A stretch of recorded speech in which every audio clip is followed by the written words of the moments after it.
Part 1. It was a dark, cold night.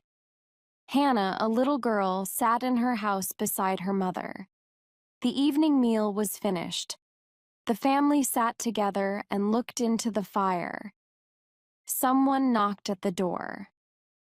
"Oh, don't open it!" cried Hannah. "I'm frightened." But her father was already opening the door. The family's neighbor stood there. "Please," she said, "can you lend me some coffee? Mine is finished. I'm going to the market on Saturday. I'll buy some coffee then and give you some."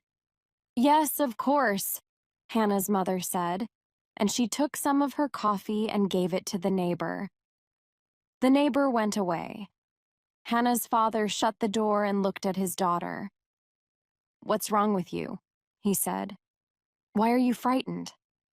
"I'm frightened of our neighbor," the little girl said.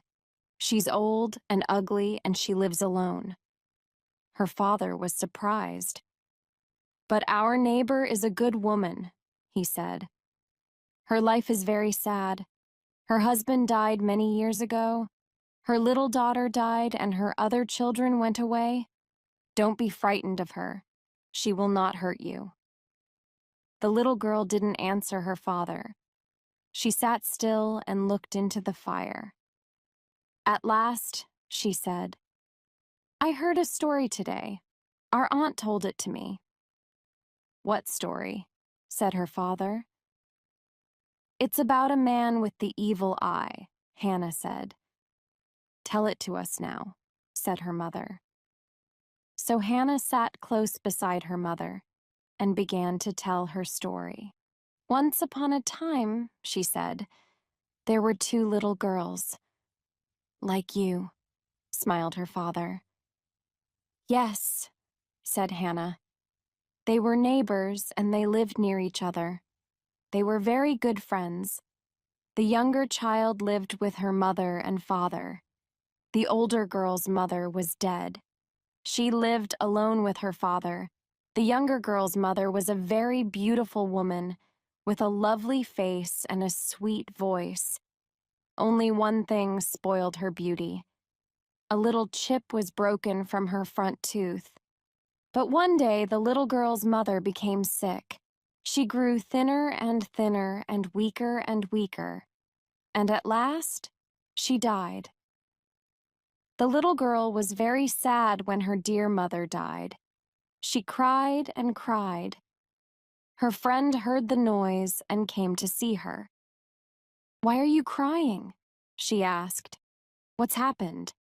"My mother is dead," the little girl said. "I'm so unhappy. Oh, mother, mother, I can't live without you." The big girl sat down beside her and put her arms around her friend, and they cried for a long time together.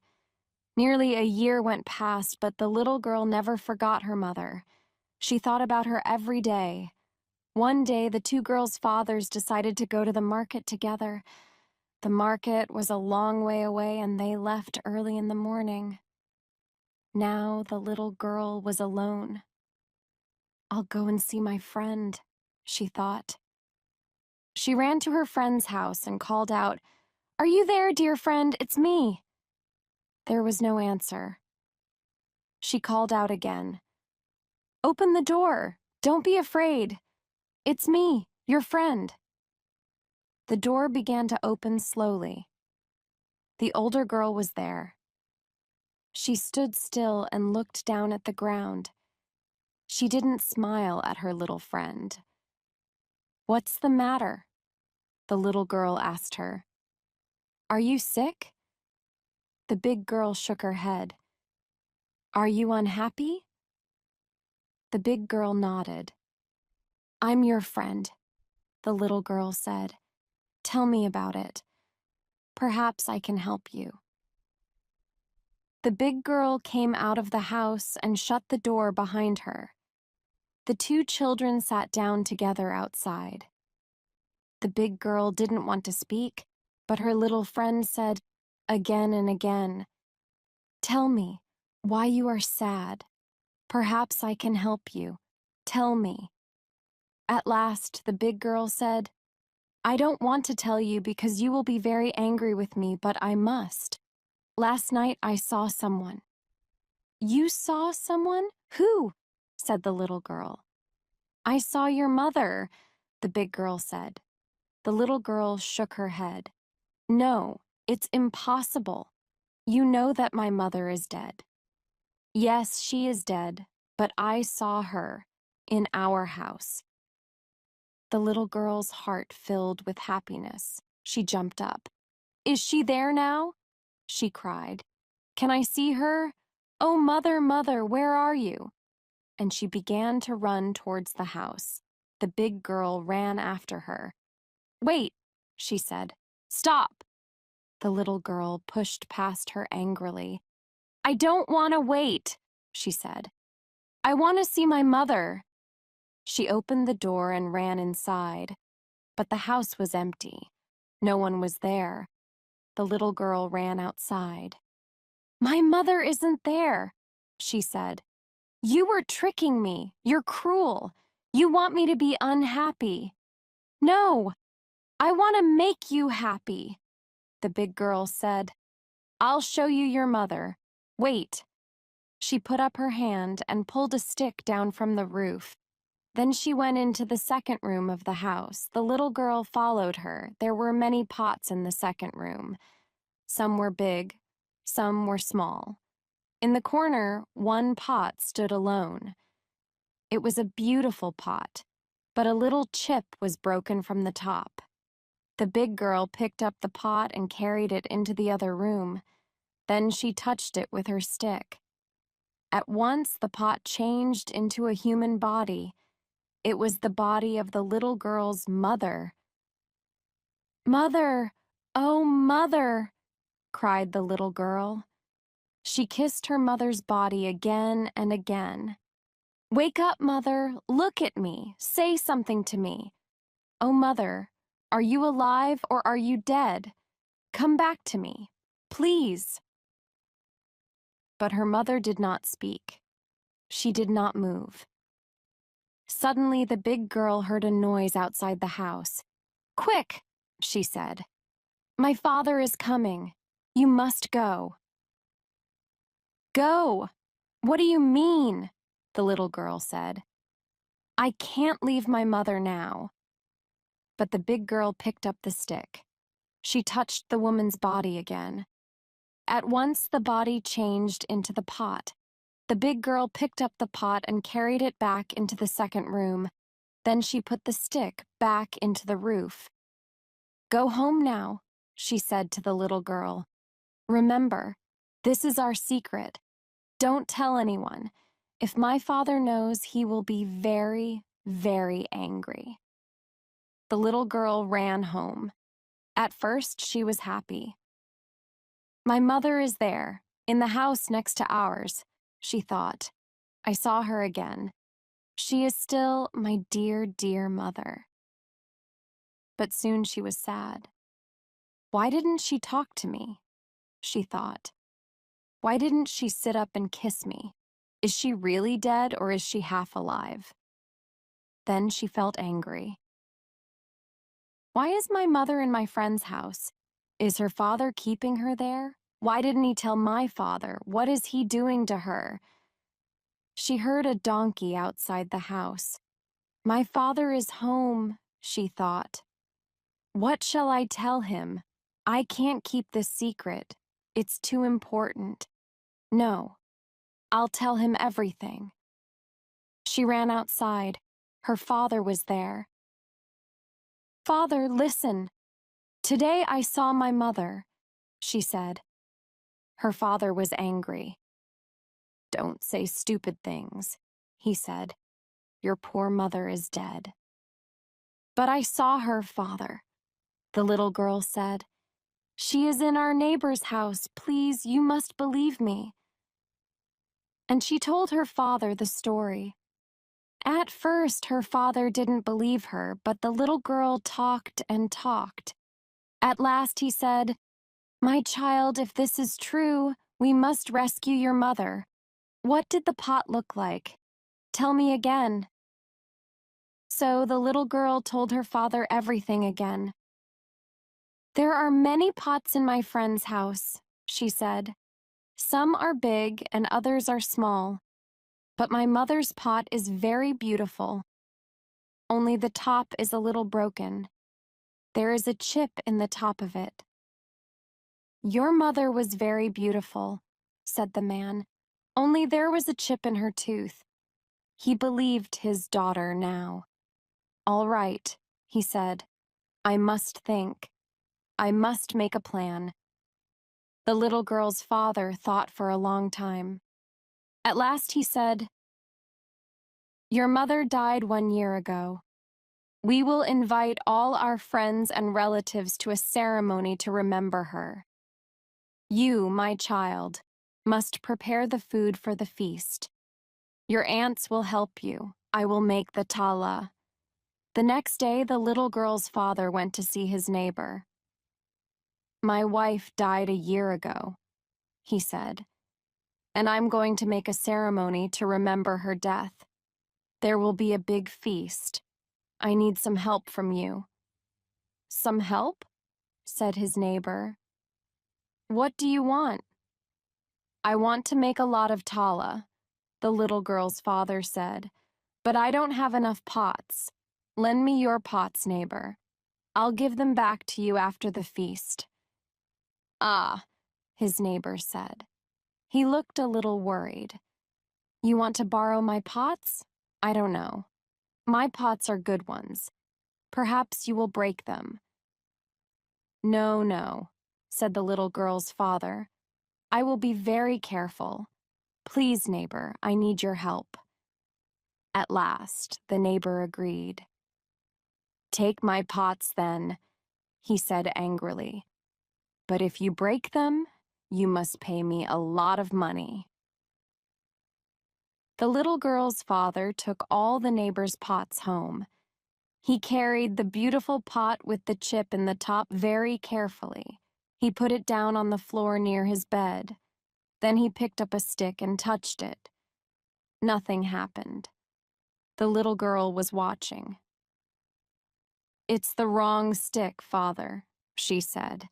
"You need our neighbor's stick. He keeps it in the roof of his house."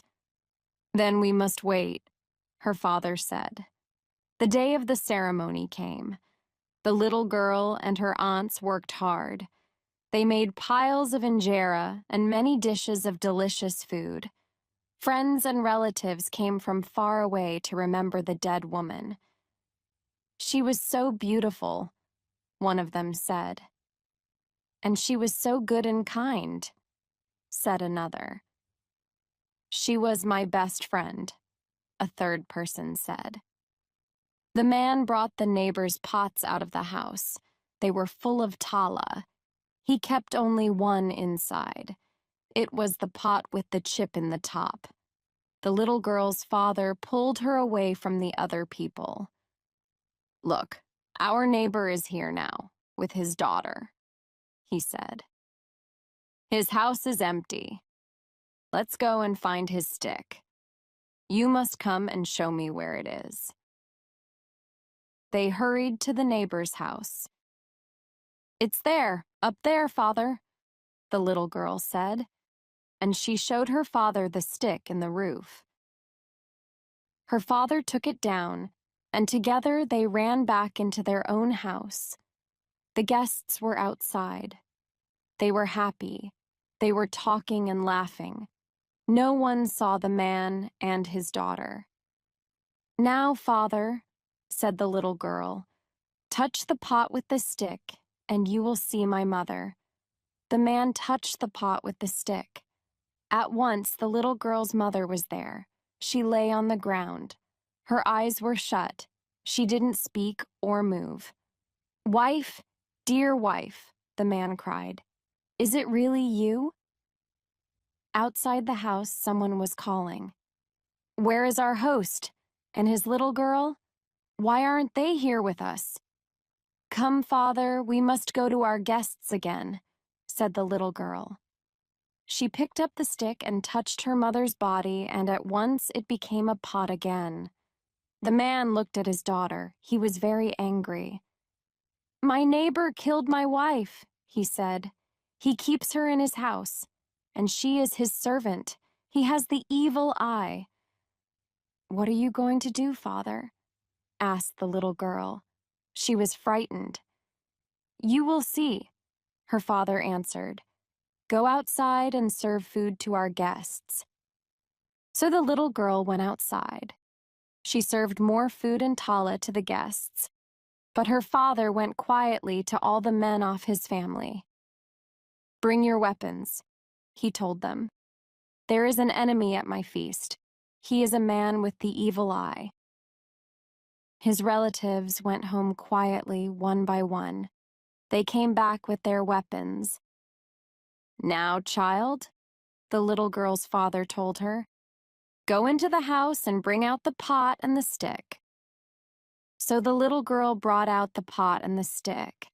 She carried them very carefully and put them down beside her father. He picked the stick up and touched the pot. At once, the body of his wife was lying on the ground. Everyone was very surprised. "It's your wife." "Our sister," they all said. "But she died a year ago. How can she be here?" The neighbor was frightened now. He was moving quietly away. "Quick," the little girl's father said. "Catch him. Don't let him go. He is the man with the evil eye." His relatives brought the neighbor back. They stood all round him and showed him their weapons. The neighbor was frightened.